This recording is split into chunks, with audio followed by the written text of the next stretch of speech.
एका आयताची लांबी ही रुंदीच्या दुप्पट आहे. म्हणजे रुंदी जर x असेल तर लांबी किती असेल? 2x असेल.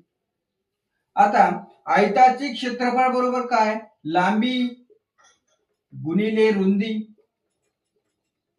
आता आयताचे क्षेत्रफळ आपल्याला दिलेलं आहे ते किती आहे? 288.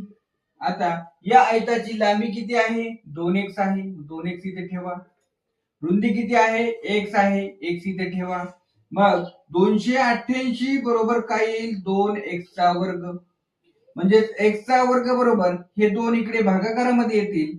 288 भागिले 2 बे 1 बे बे 1 बे बे चौक 8 बे चौक 8 म्हणजे x चा वर्ग बरोबर किती आलं? 144.